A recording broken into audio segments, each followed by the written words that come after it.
Uh, Good morning. Today we are having a seminar on a few important topics. These are very important topic for uh, different parts of examination like theory or word rounds and some cases also. So we'll be briefly describing about the three important tropical diseases like Amoebiasis, Filariasis and Hydatid cyst. There are three presenters, Dr. Deepang Gattani from Apollo Hospital, first year, Shilpi Haldar from junior resident, first year at RKM Shayapudistan and Vivan Institute of Medical Sciences, and Dr. Mehul Patel is a first year resident at MR Bangalore Hospital. With me today will be Professor Sukumar Maiti, is a very well-known teacher, professor and head of surgery at Eye Care Institute of Medical Sciences at Haldia. So welcome, Dr. Maiti. So I request Dr. Deepang to share his screen and present. And at the end, we will have some 5-minute discussion and then proceed to the next topic. Deepang, you can share your screen and start presenting. Okay, sir.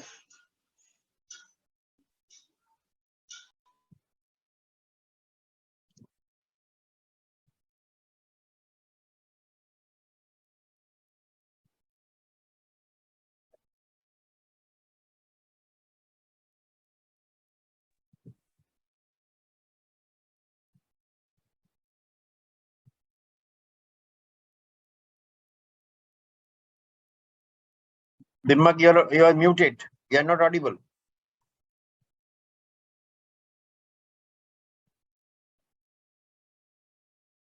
Deepang, you are muted. Unmute.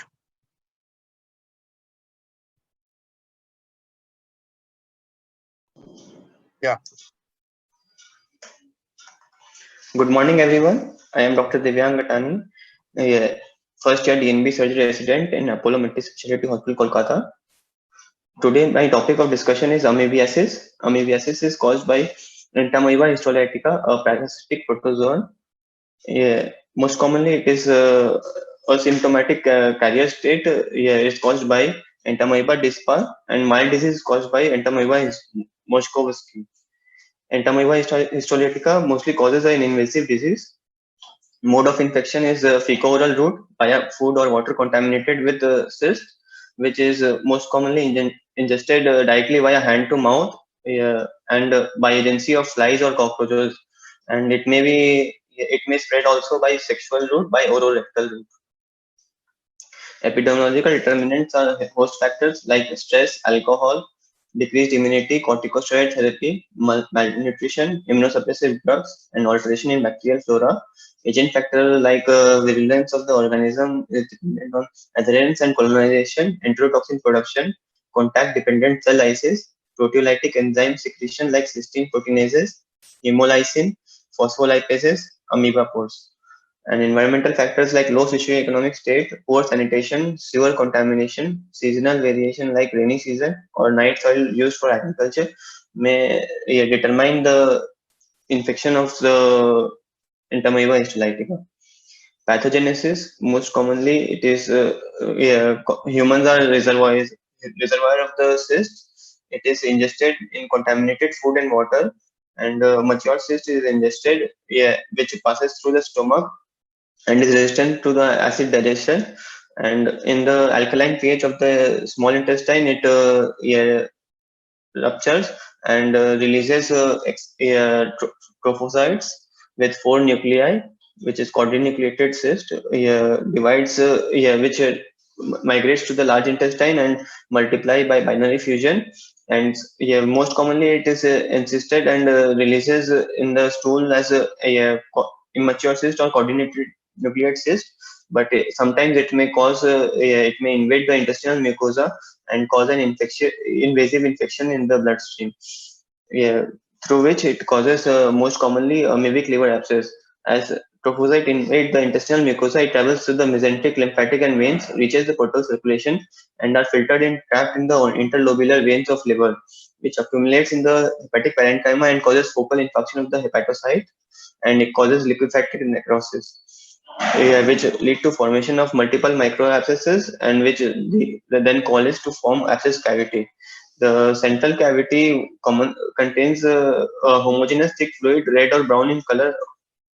Color is similar to anchovy cyst, anchovy sauce paste in consistency. Clinical presentation, most of the infections are asymptomatic. It may present as intestinal amoebiasis, extraintestinal amoebiasis, which may present in liver, lung, brain, or skin, and may present as amoeboma. Clinical presentation, most commonly it presents as a generalized non-specific complaints like right upper abdomen pain, fever with chills and rigor, night sweats, malaise, anorexia, nausea, vomiting, weight loss, cough, diarrhea, or pruritus. On examination, there may be hepatomegaly with right upper quadrant tenderness, pleural effusion or rub due to diaphragmatic involvement, or right upper quadrant mass, ascites, or jaundice may also be present. Hematological investigations like anemia, in hematological investigation, we may find anemia, leukocytosis based ESR, CRP, or hypoalbuminemia, deranged LFT like increased bilirubin or increased IFOS is common. Radiological investigations may be done. Flexible sigmoidoscopy reveals amoebic ulcer at rectosigmoid junction, and shallow skip lesions may present. Flask chip ulcer or collar stud ulcer, undermined ulcers are present. On USG, hypoechoic or anechoic lesions with ill-defined borders, internal echoes due to pus may be present. On CT scan, raised right hemidiaphragm, pleural effusion, hypoattenuated lesions with non-enhancing rim, apple core deformity in colon may be present. In colonoscopy, it is mandatory to rule out any malignancy. Multiple abscesses may be present. Treatment is done medically. For non-invasive infection, paramycin may be sufficient. For invasive infection, we can give metronidazole or tinidazole and diloxanide furoate for 10 days as a luminal amoebicide. Surgical treatment is done if failure of medical therapy or no resolution of abscess or colonic lesion is present, or complication like perforation or rupture in pleural cavity may be present, then surgical treatment is required. It is most commonly done by drainage of the abscess or by a USG guided aspiration or percutaneous drainage. Complications like untreated abscess may rupture into the peritoneum, pleural cavity, or pericardium, and chronic infection like chronic infection in large bowel, most commonly presenting as bloody diarrhea, may be there with as a granulomatous lesion, most commonly in cecum, which is amoeboma formation. Thank you.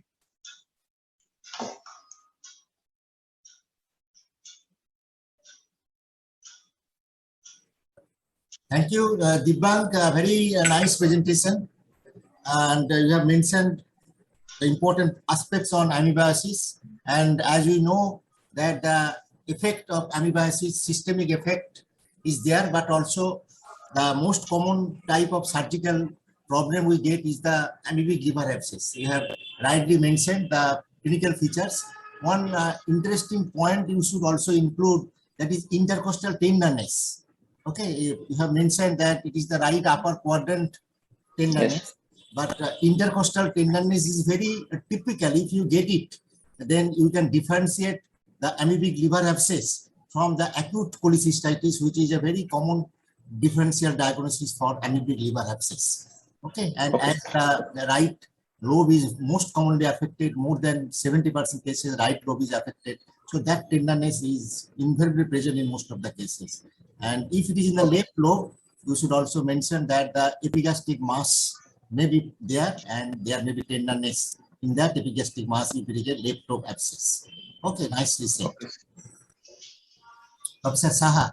Yeah, you mentioned about some drugs which are active against endoamoeba, like metronidazole, tinidazole. Apart from this, there is some role from some antibiotics. What antibiotics are active against this endoamoeba? Particularly if you have a liver abscess.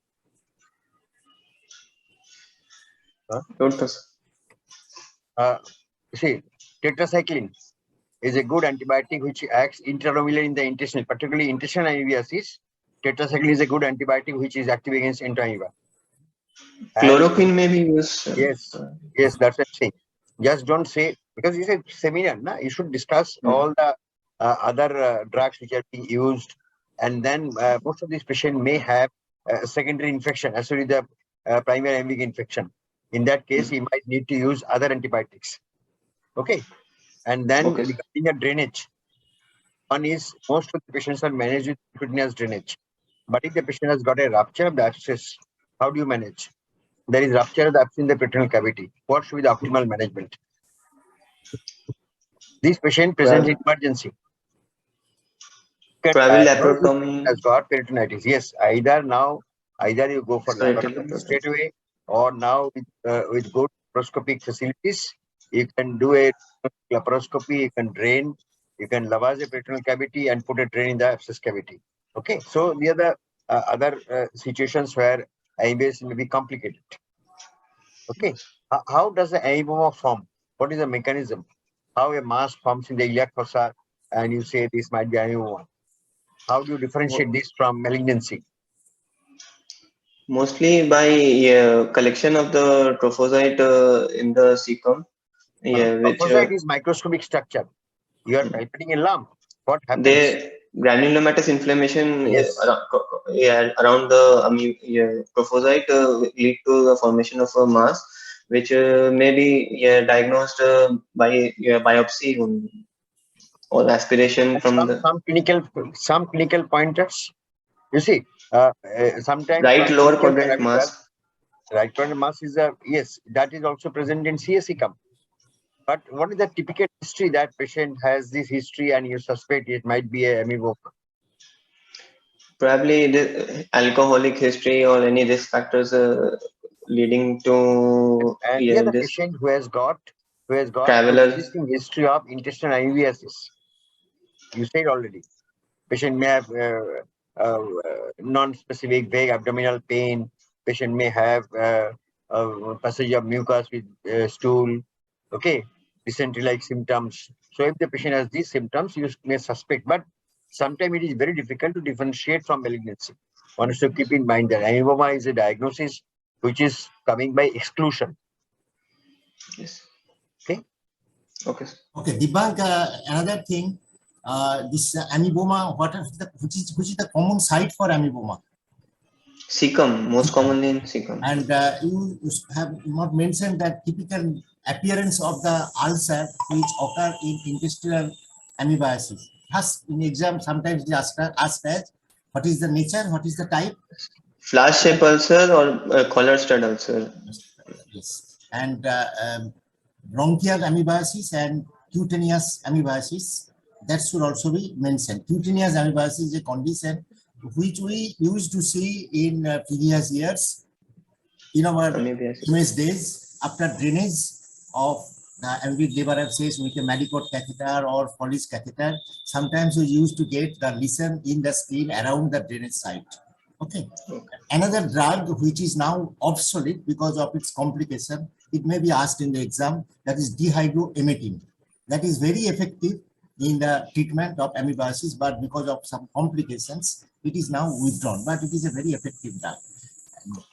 Tetracycline, particularly the oxytetracycline, is very useful, but oxytetracycline in the market is not available now. Professor Saha, probably it is not available. Oxytetracycline. Terramycin was a very common drug we use, very often we used it. And so that should be remembered. And we should differentiate the amoebic liver abscess from the pyemic liver abscess. Pyemic liver abscess are usually multiple that affects the liver diffusely, both the lobes of the liver. But amoebic liver abscess, usually it is solitary. In atypical cases, in 10 to 15%, it may be at multiple sites. But pyemic liver abscess is almost always at multiple sites. Okay, this thing I can comment. Okay. Well done, Dibang. Thank you, sir. We pass on to the next topic, which is also very important. Filariasis is very common in our day-to-day practice, and also in exam you can find a filarial scrotum with Ramon penis, or you can find any fillness of the leg. So this is very important for all part of your examination, theory and the practical part. So Dr. Shilpi Haldar is a first year junior resident at RKM Shirapulistan and Bhubaneswar Medical Sciences, will give us a brief overview about filariasis. Shilpi, you can share your screen and start.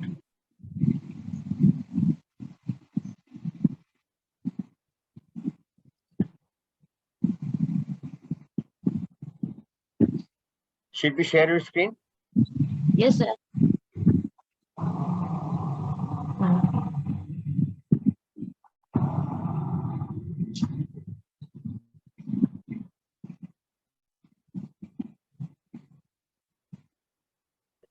Yes, sir. Hello. Sir, am I audible? You're audible, but I cannot see your screen.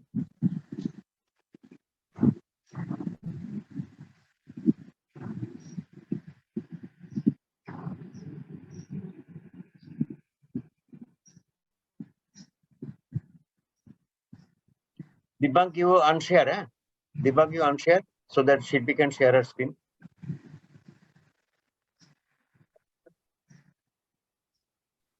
I have already answered, sir.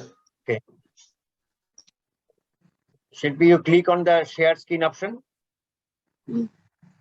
Yes, sir. Yeah.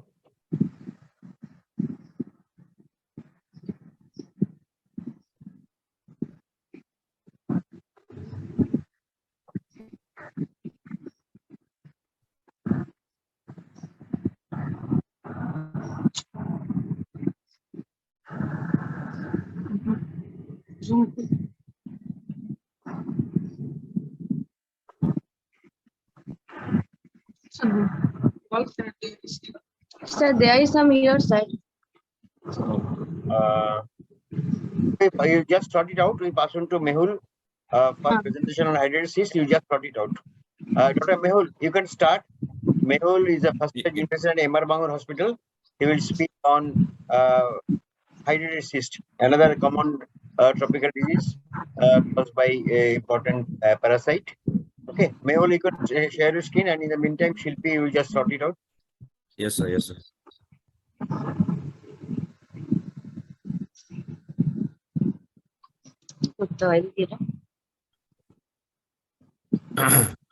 So causative organisms for Hydatid cyst is Echinococcus granulosus, most commonly known as the dog tapeworm. Also Echinococcus multilocularis, which causes multiple cysts, known as the malignant Hydatid. Life cycle: definitive host is dog, intermediate host is sheep, cattle, and accidental intermediate host is human. It can colonize every organ in the body. Liver is more commonly involved than lungs. Life cycle of Echinococcus: the adult worms in the definitive host, which is the dog, gives multiplies and gives rise to a lot of embryonated eggs, which then passes on to the feces. The feces may be ingested by the sheep, which is the intermediate host, which hatches and gives rise to Hydatid cyst in various organs. Humans, which is the accidental host, get the egg passes to the humans via the dogs, which colonizes the intestine, passes the intestine, goes into the portal circulation, and colonizes the liver. The structure of the Hydatid cyst: the pericyst, which is formed due to the host reaction; the ectocyst, which is the non-infective laminated layer, which is there for passing of the nutrients; the endocyst, which is the germinal layer, which gives rise to the daughter cyst. The daughter cyst lay in a group of islands, and they float in a Hydatid fluid. The classification: the WHO classification, it's divided into 3 groups: the active group, the transition group, and the inactive group. The active group comprises of C1 and C2. C1 are univascular anechoic cystic lesions, and C2 are multiseptated rosette-like honeycomb lesions. C3A and C3B, these are the transition group, where the cysts are starting to degenerate due to the host resistance or the treatment. C3A, they are cysts with detached membranes, showing water lily sign. C3B, cyst with daughter vesicles in the solid matrix. And the inactive group, these are degenerated, partially or totally calcified cysts. C4A, the cyst with heterogeneous content, hypo or hyperechoic. There are no daughter vesicles. And C5, there is a calcification of the cyst. Clinical features, asymptomatic, which is discovered coincidentally. Pressure effects. Now, in liver, due to the pressure effects, there is dull pain from the stretching of the liver capsule. Pulmonary lesions, there is dyspnea. And in brain, due to the pressure effects, there is raised ICT, and which causes headache. Daughter cyst may communicate with the biliary tree, causing obstructive jaundice. Pulmonary hydatid may present with cough, expectoration, fever, chest pain, and hemoptysis. Pain may be present. The patient may present with severe abdominal pain after minor trauma. Anaphylactic shock. Rarely, the patient may present in the emergency with features of anaphylactic shock due to the ruptured cyst. And subdiaphragmatic cyst may rupture and may form a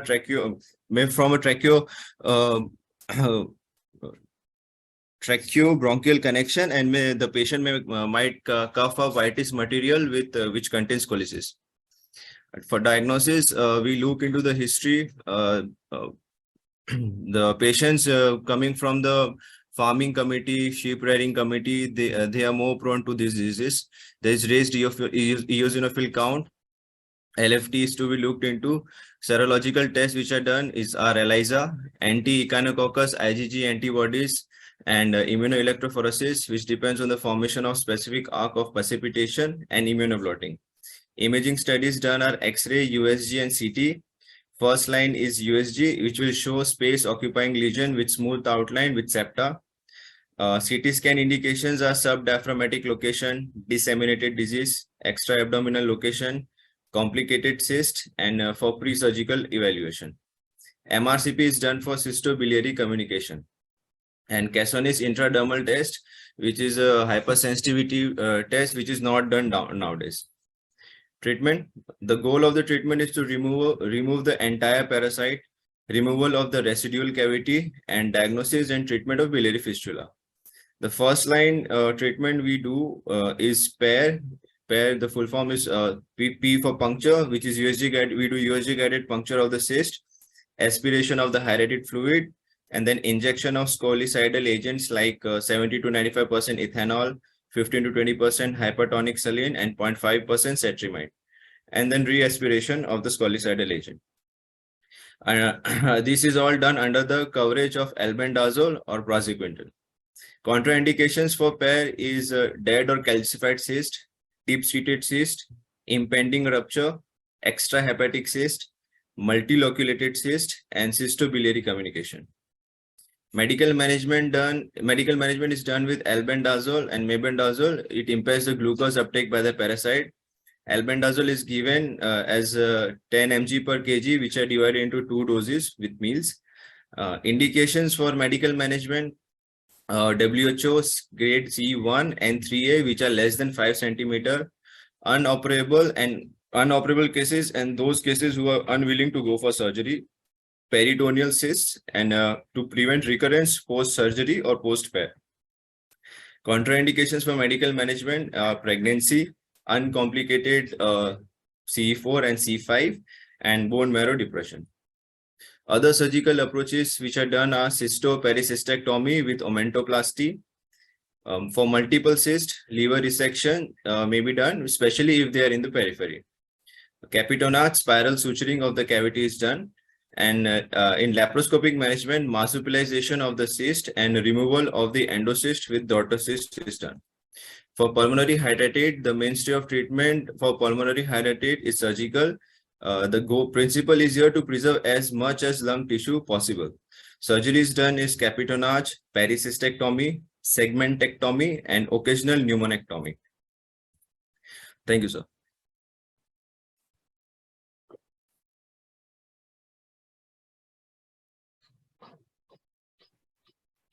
Thank you, Mehul. Well done.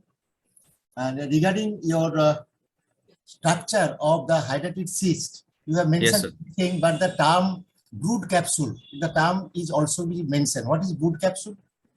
So brood capsule is the daughter cyst lay in a groups which are which in a is group. still attached to the germinal layer. Okay. Once it Yes. is separated, it becomes the daughter cyst. Okay. Yes. And regarding the therapy, you have mentioned albendazole or tragiquine, Yes, sir. but both of them, it is not or. Albendazole is must. Albendazole. Albendazole or mebendazole is must. So albendazole is the first preference. If the patient cannot tolerate albendazole, then we can give mebendazole.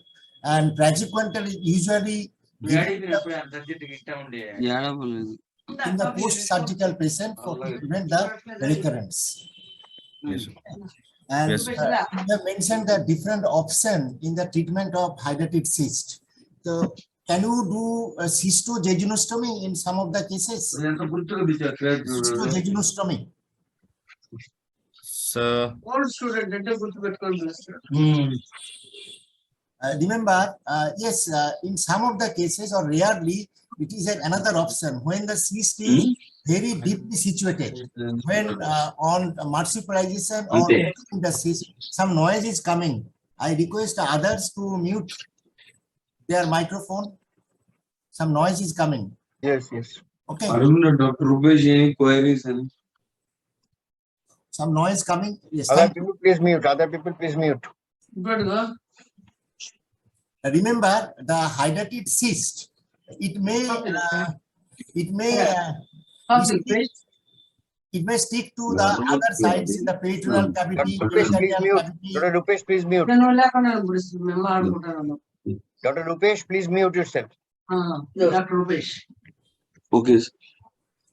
If you do the cystogeginostomy, the fear is there that there may be implantation in the intestine.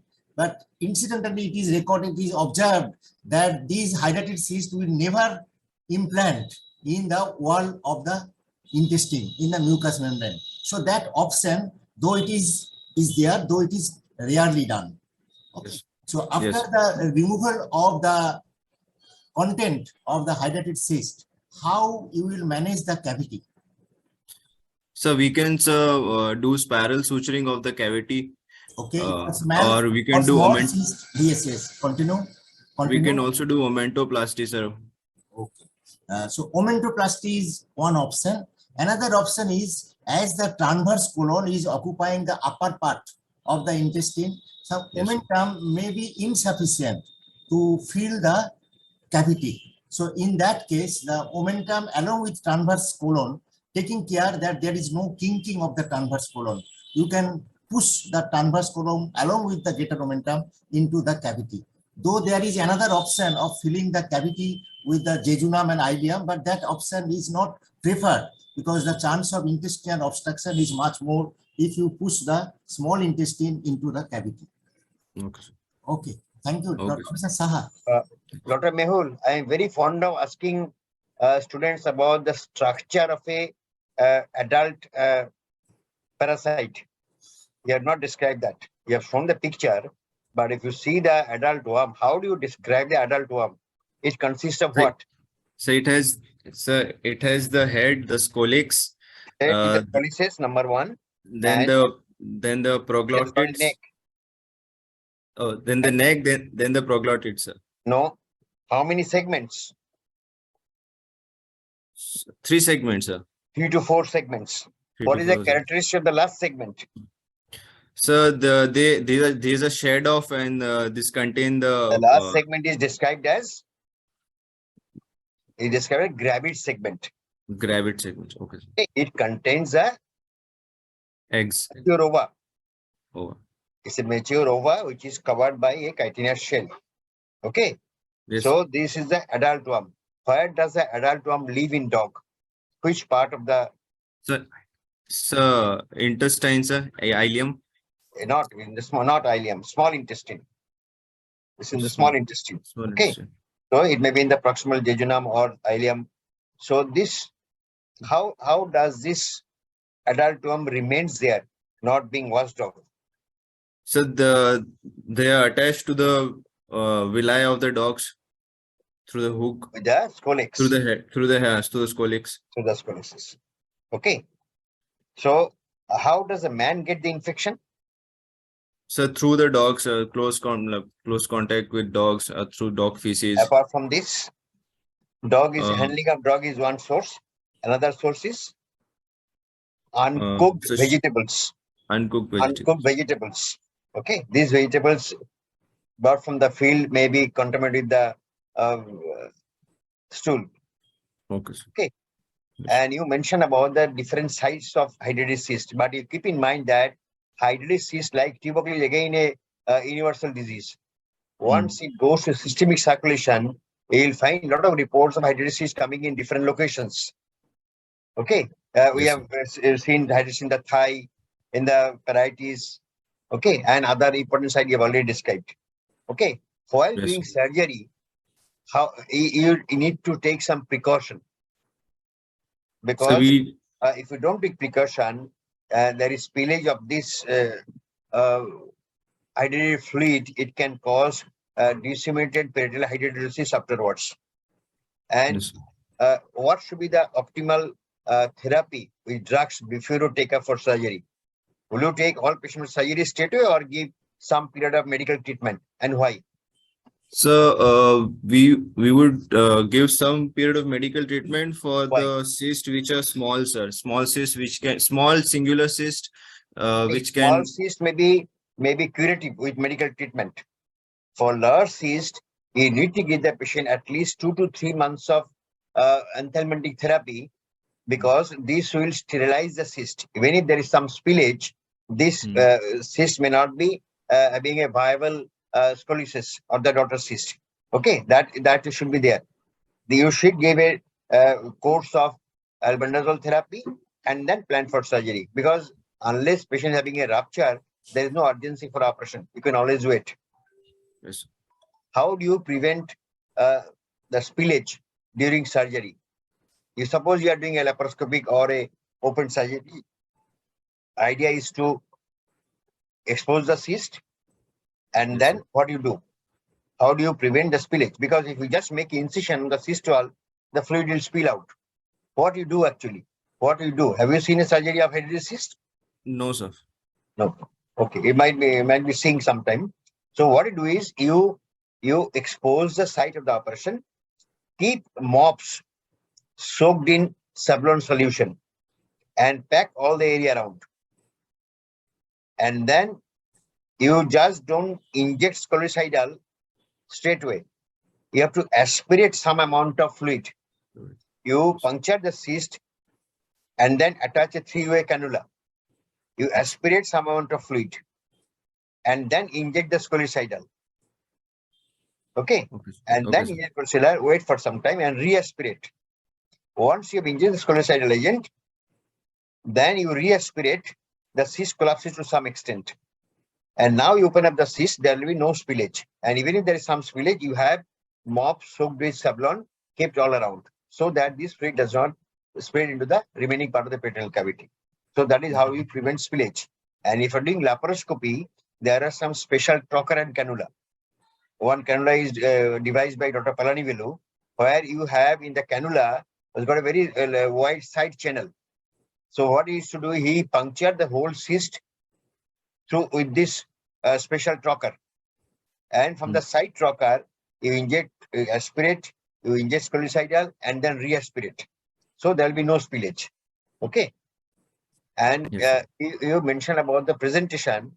Another important presentation you have failed to mention is patient having hydatid cyst in the liver rupturing into the biliary tree may present with cholangitis, may present with obstructive jaundice.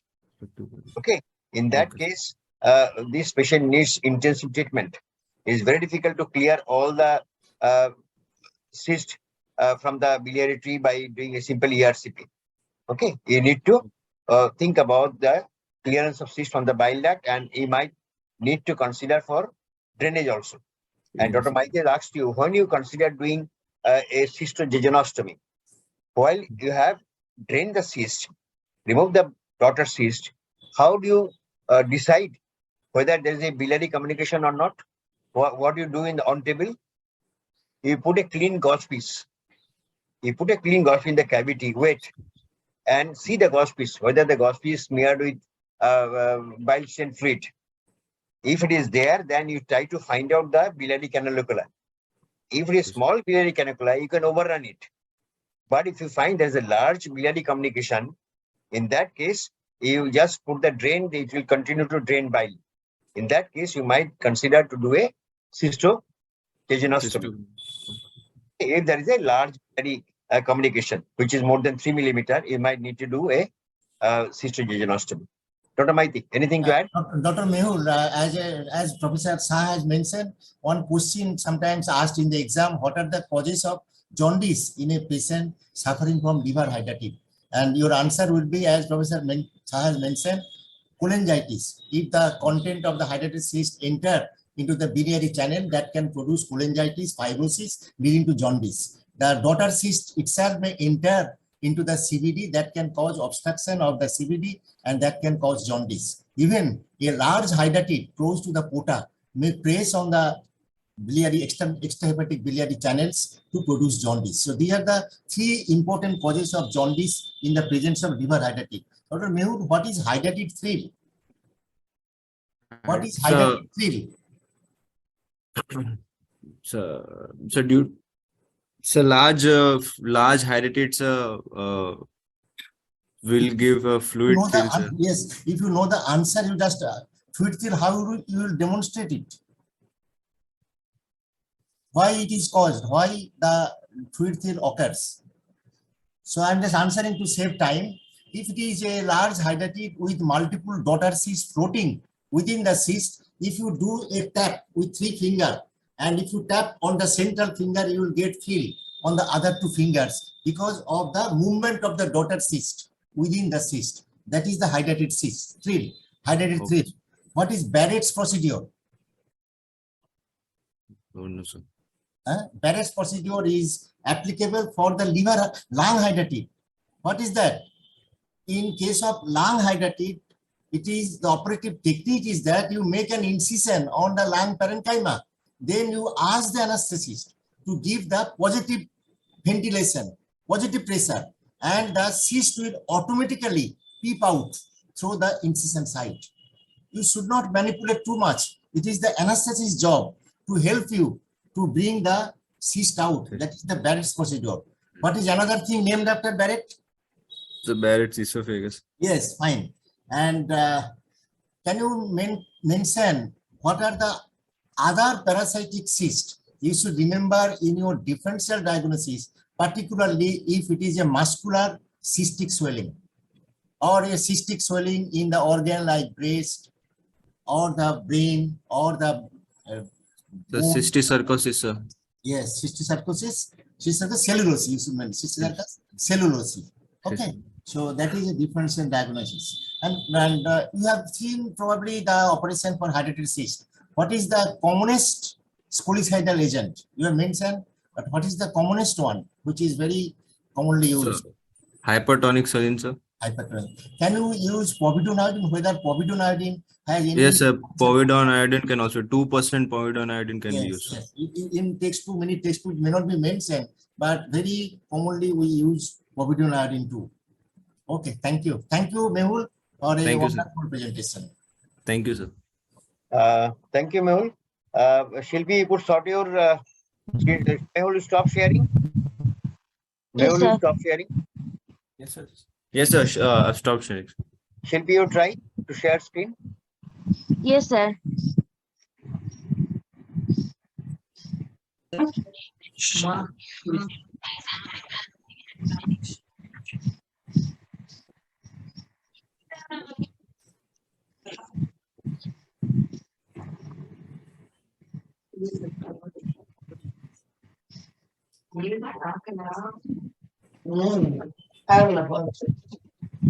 Shilpi, open up your PowerPoint presentation on the computer and then share screen and then click on this presentation.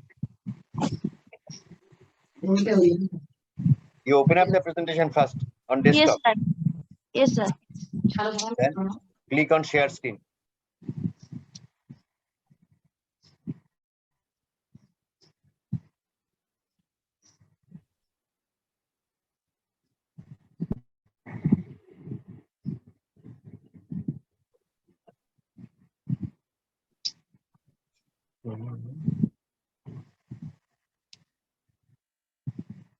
Sir, can I share the mail for presentation? If you share for Is there with the Mehul? You have sent it Sir? to Mehul. yes, sir. Yes, sir. So Mehul, you share screen. Mehul? Dr. Mehul? Yes, sir. Yes, sir. Yes, sir. Uploading. You Sir. share Shilpi's presentation and then keep on changing as she will say. Okay, sir. Okay, sir. Okay, sir. Shilpi, wait. Mehul is sharing.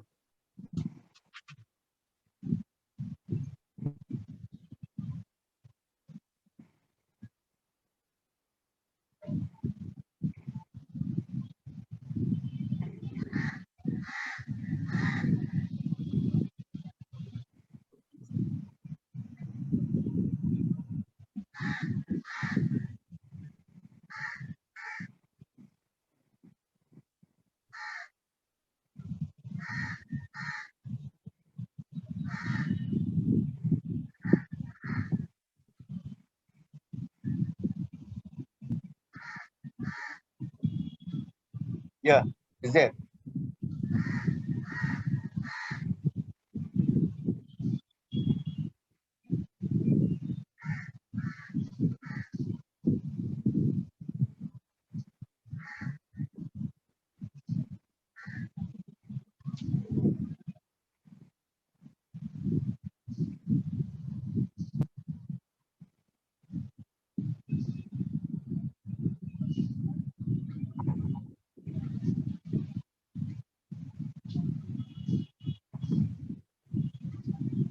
One second.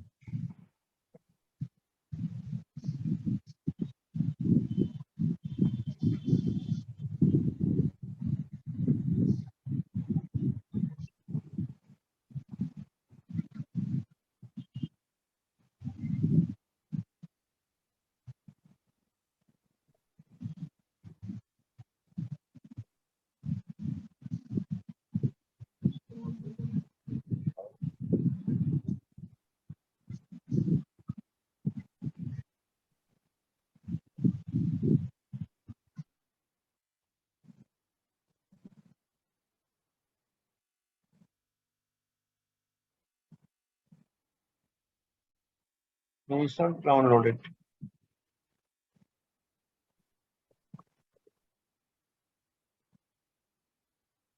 You could open in your desktop, Mehul.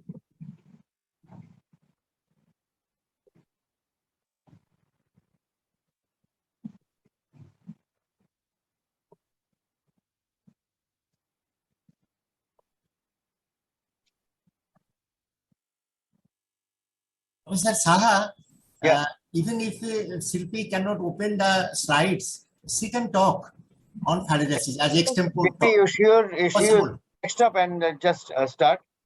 In the Okay. meantime, I will try. Sir, can I say? Yeah. Okay, sir. Okay, sir. Thank you, sir. Okay.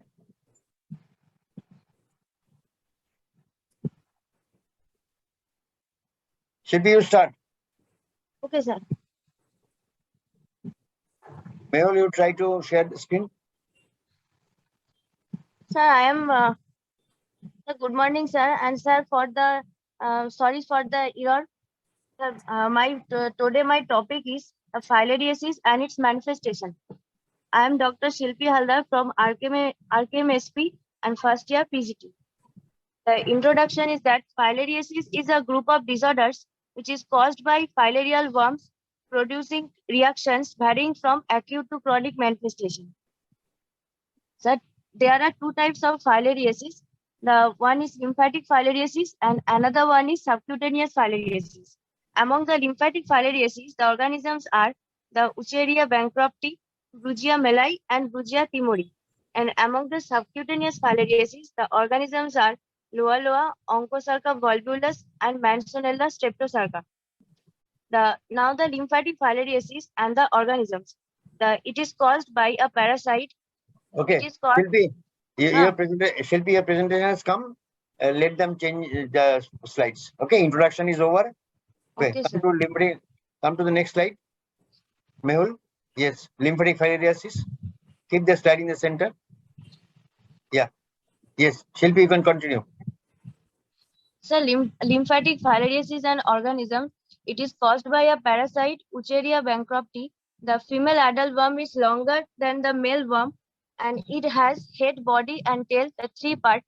In epidemiology, in India, it is estimated that about 120 million people are at risk, residing in 256 districts of 21 states in India, accounting for 40% of global burden. The highly endemic states are the Uttar Pradesh, Jharkhand, Bihar, and West Bengal, which account for two-thirds of the lymphatic filariasis burden in India. The morphology of Wucheria bancrofti.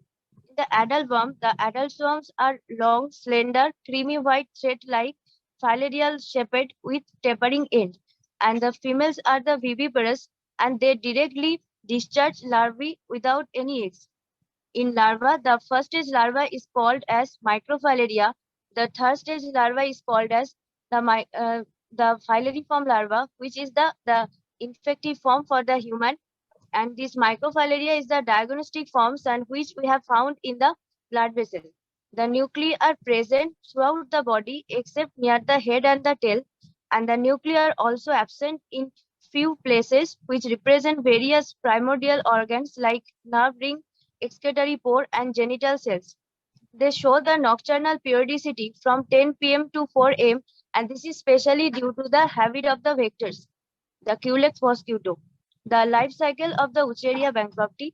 The definitive host is the man is the definitive host and also the reservoir host. The intermediate host is the mosquito named the Culex quinquefasciatus is the principal vector worldwide, and the infective form is the third stage filariform larva.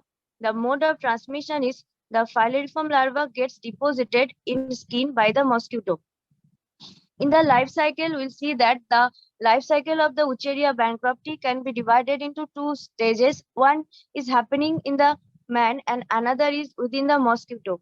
The first stage is when the man gets infected by the bites of the female mosquito containing the filariform larva.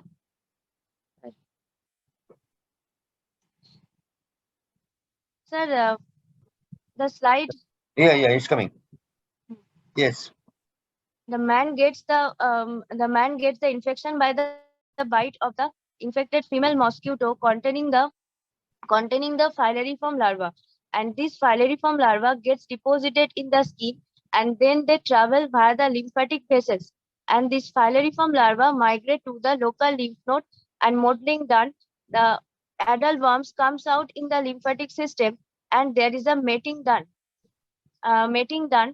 And after the mating, there's a release of the microfilaria, which is about the 50,000, and this microfilaria is coming out in the peripheral blood.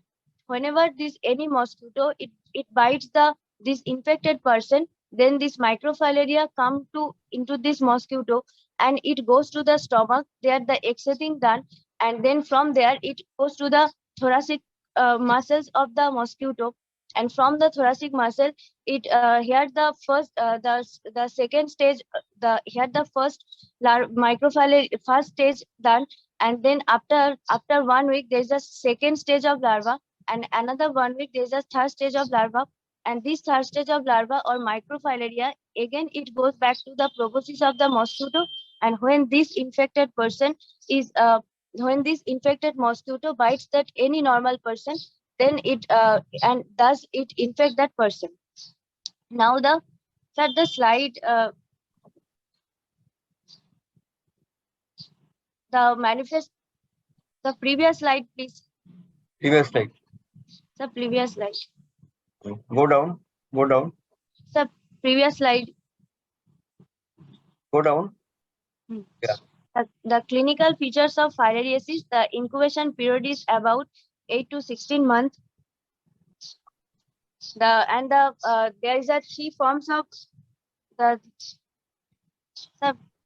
previous slide. Shilpi, if you talk, we can understand. Seeing the slides for us is not so important. You are telling very nicely. Your talk is so good that we can understand what you are going to say. Without slides, we can understand. Please go on with your talk, seeing the slides. Okay. Thank you, sir. Thank you, sir.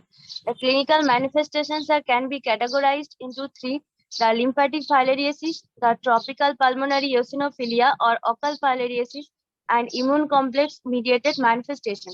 Now, the pathogenesis of the lymphatic filariasis that in the chronic manifestation, the changes that include that the granuloma formation, fibrosis, and permanent lymphatic obstruction. By the repeated infections, eventually this result to the massive lymphatic blockage, and the skin and subcutaneous tissue becomes edematous, thickened, and fibrotic. And finally, the dilated vessels may rupture and spilling the lymph into the tissue and cause that lymphedema and elephantiasis. Mainly, these filarial parasites, they mainly affect in the two main system of our body.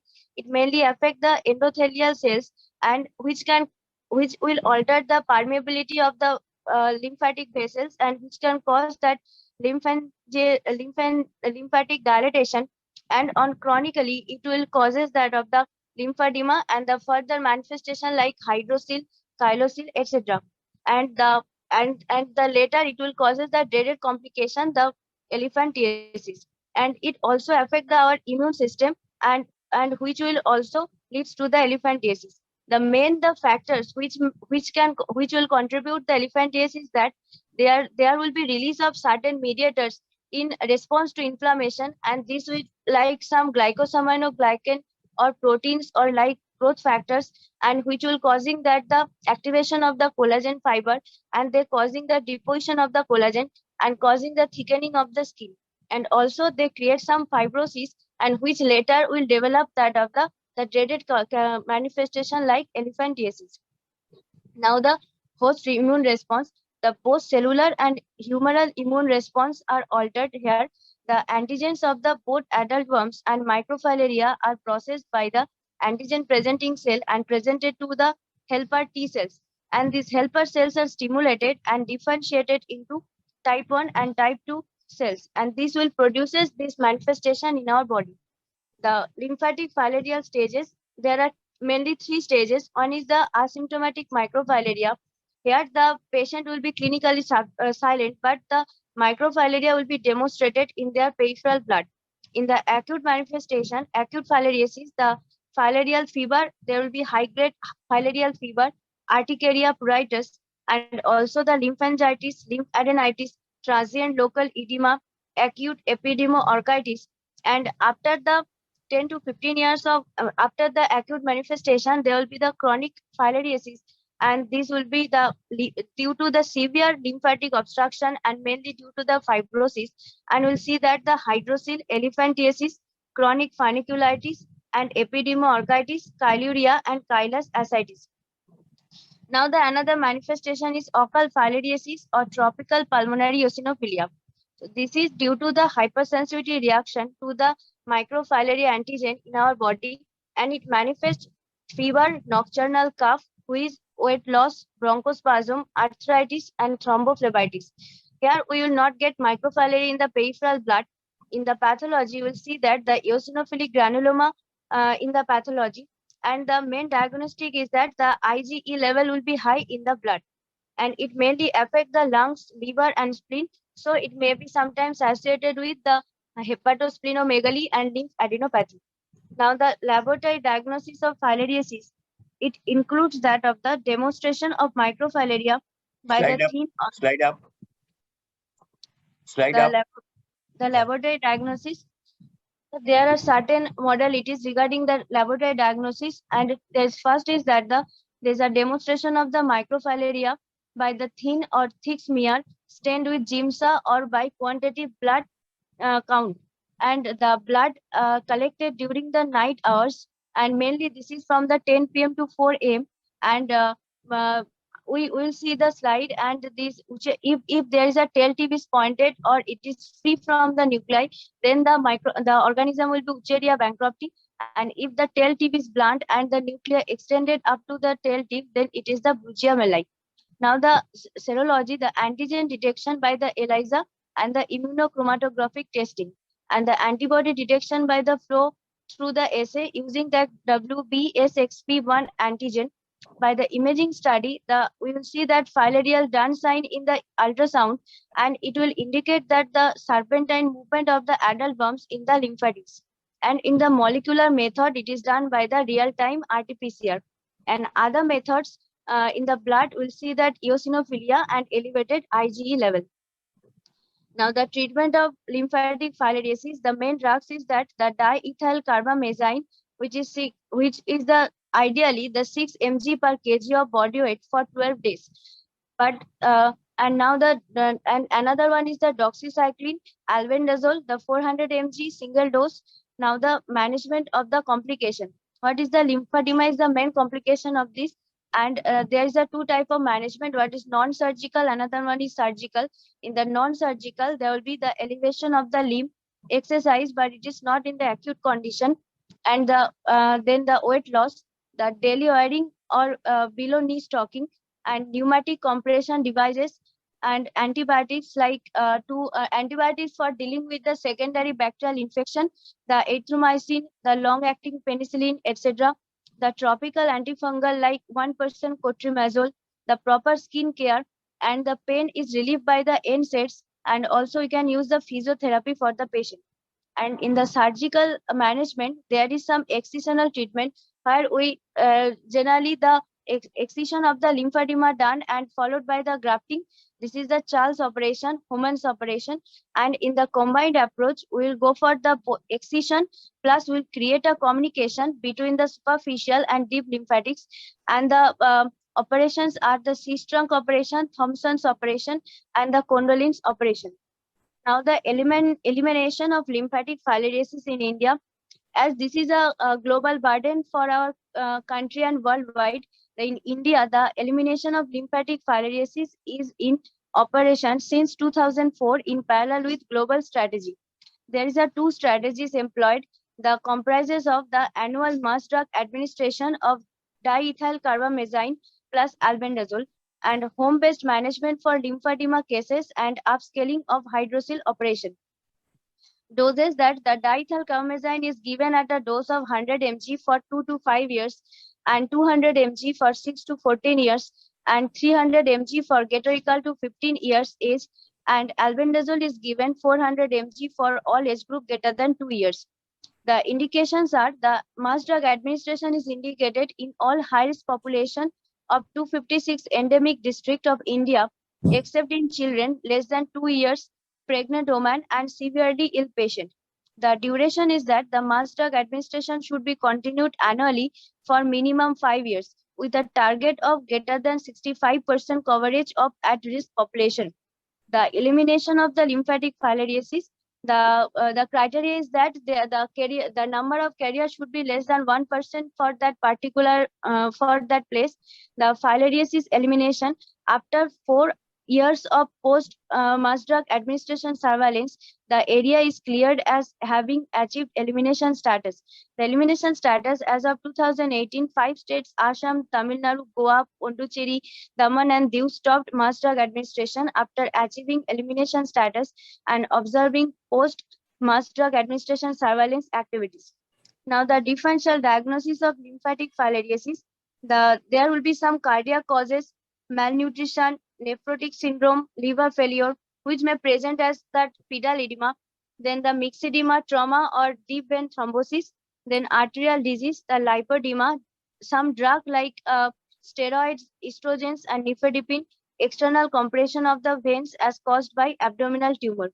Now, the another important organism which can create that the filariasis is that the Brugia melli.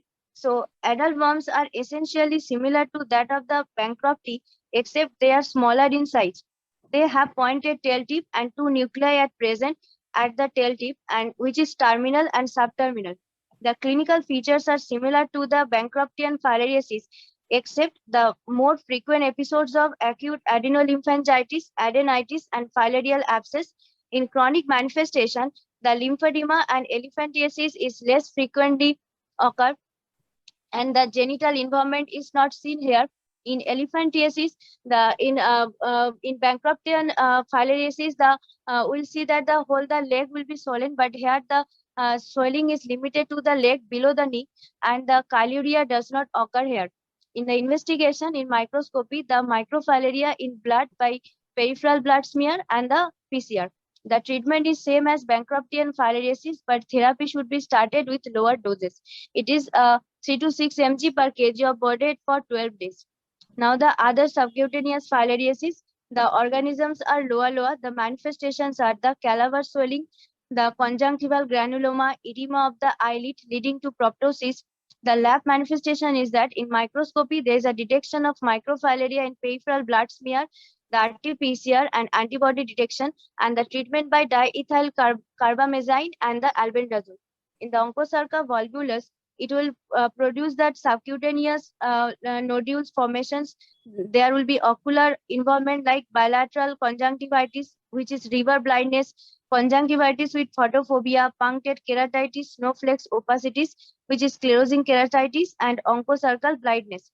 The detection of the microfilaria skin snips by the laboratory diagnosis, the detection of microfilaria by the skin snips, detection of adult worm by the biopsy of the subcutaneous nodule, and serology, antigen antibody detections, and by the RT-PCR. And the treatment is ivermectin and doxycycline. And now the Manzanella species, mostly it is asymptomatic, but it can cause that of the angioedema, urticaria pruritus, and the calaver-like swellings and lymphedema sometimes, and laboratory diagnosis by RT-PCR, and the treatment is that diethyl carbamazine and albendazole. Thank you, sir. Silpi, your presentation is good, particularly from the microbiological and epidemiological point of view, and regarding the National Prevention Program of Filariasis. But as a surgeon, your slides contain a lot of information regarding filariasis. But as a surgeon, we face mainly the chronic problem with filariasis in the form of lymphedema and different lesion affecting the organs. Now, genitourinary systems is affected most commonly we get in our surgical practice. And what are the, in short, can you tell me what are the clinical features of the scrotal filariasis? In short, points only. So in scrotal filariasis, there should be the there is the hydrocele, and these the hydrocele and chylocele. Hydrocele. It should be chylocele. It's not hydrocele. If you say it has to be chylocele. Okay, then repeat quick because your time is limited. We have crossed 9. Okay, just summarize. I am just telling that it elephantiasis enlargement of the scrotum with edema of the scrotum, and it manifests in the form of lymphatic cyst on the surface of the skin of the scrotum, and there may be discharge of the serum from the rupture of those cysts. You should mention that. And you know that the kidneys may be affected by the filariasis. Okay. In that case, if the patient passes the turbid urine, it can be a infected urine or it can be a chyle. How to differentiate? By investigation, simple investigation. How to differentiate a turbid urine due to infection, bacterial infection, from the chyle? Sir, urine REME. I will test for urine REME. No, you should, if you know, you can answer. That is just you take a sample of urine, turbid urine, and put a few drops of ether. If it is chyle, it will be clear. And if it is pus, it will not be dissolved in ether. So it will remain the same. So simple, a few drops of ether will solve your problem. What is buffalo hump? Sir, buffalo hump, it is the squaring of the toes, which is seen over the dorsum of the. It is the? Is the squaring of the toes, and we'll see in the over dorsum of the foot. Oh, you are right, close to the point. It is not only the enlargement of the toes, it is typically the elevated dorsum of the foot. Dorsum of the foot. Giving a typical appearance. That is an appearance which is very commonly found in filarial elephantiasis. Okay, not in other causes of elephantiasis. Now, what are the, in short, you tell me, what are the differential diagnoses of elephantiasis? Sir, it may be the deep vein thrombosis, or it may be the it may be the cellulitis, and from the systemic manifestation, the nephrotic syndrome or any cardiac cause, there may be the pedal edema. The edema, but when we cause elephantiasis, you should remember elephantiasis due to neurofibroma and elephantiasis due to leprosy. Okay, these things, these 2 points should be remembered along with the other systemic causes what you are mentioning. Professor Saha. Shilpi have mentioned about the antifilial drugs, but now there is a new drug being added and they claim it's a single dose therapy. What is that drug? Sir, Single dose therapy for filariasis is described as ivermectin. ivermectin. Now people prescribe ivermectin and said that a single dose ivermectin can clear the microfilaria from circulation. It's a dose of 12 milligram. Okay. Okay, sir. And then you keep in mind that this filariasis can come in across a patient of 5 years with Ramon penis. In that case, you should know this part and also the surgical part of management. Okay. I think I don't be on time. In the surgical part, Professor Saha, in the surgical part, Silpi, remember that inner layer of the prepuce is almost never affected. And if you remove the elephantial skin of the penis, in case of Ramon penis, remember you have to protect, you have to preserve the inner layer of the prepuce. With that, you can cover a significant portion of the penis for the coverage. Okay. And another question I'm asking the first speaker, Daman, what is anchovy? You have mentioned anchovy sauce pass in the amoebic liver abscess. What is anchovy? Anchovy sauce pass you have mentioned. But it is called anchovy. Do you know the answer? It is actually a small fish, Mediterranean fish. Okay, from the fish, a palatable sauce is prepared. That is the anchovy sauce, chocolate colored sauce. Okay, so remember what is anchovy or anchovy. Thank you, Dr. Maiti. Nice presentation. Thank you all the speakers. Thank you, sir. Okay, thank you very much. We conclude today. Thank you, sir. We join on Friday. Okay, thank you. Thank you, sir.